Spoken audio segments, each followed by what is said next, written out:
Assalamualaikum warahmatullahi wabarakatuh.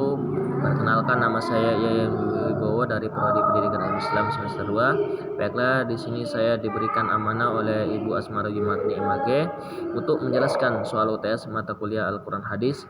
Ada 4 soal yang diberikan. Baiklah, di sini saya akan menjawab soal yang Ibu Yumar diberikan, atau saya akan menjelaskan soal yang Ibu Yumar diberikan. Adapun soal yang pertama, menurut saudara bagaimana mengimplementasikan kedudukan Al-Quran dan fungsi Al-Quran dalam kehidupan kita sehari-hari?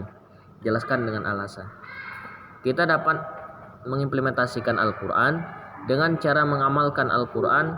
Caranya bagaimana? Caranya membaca Al-Quran setiap hari, memahami dan mengkaji tafsir-tafsir Al-Quran untuk diamalkan pada setiap harinya.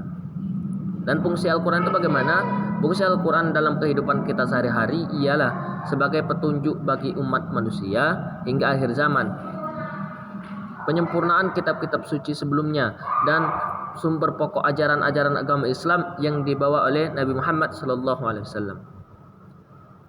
Adapun soal yang kedua, apa pembelajaran yang bisa kita ambil dari sejarah Al-Quran mulai dari proses perwahyuan dan penghimpunan Al-Quran? Jelaskan bagaimana alasannya.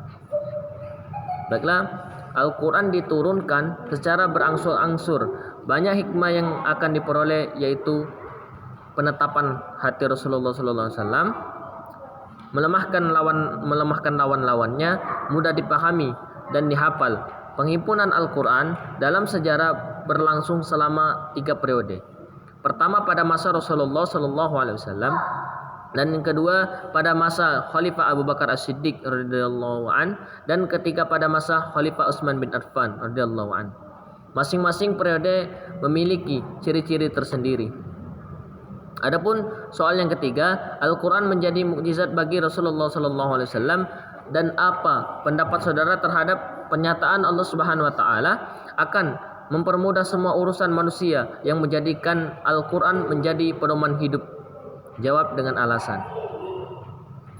Baiklah, Al-Quran diturunkan Allah Subhanahu wa taala sebagai pedoman hidup setiap manusia, setiap muslim. Oleh karena itu, Al-Quran harus senantiasa dibaca, dipelajari, dipahami makna-maknanya, dan dijadikan dasar-dasar dalam kehidupan kita sehari-hari.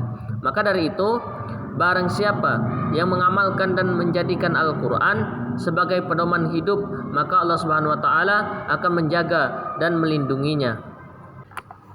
Baiklah, adapun soal yang keempat, apa yang saudara ketahui tentang metode penafsiran Al-Quran dan praktek penafsiran Al-Quran? Jelaskan dengan alasan.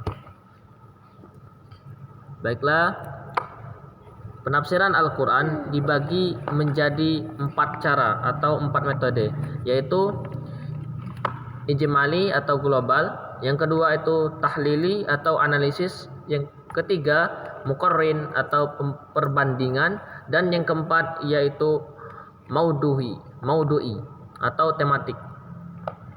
Baiklah, sekian penjelasan dari saya. Saya ucapkan terima kasih. Saya akhiri. Wassalamualaikum warahmatullahi wabarakatuh.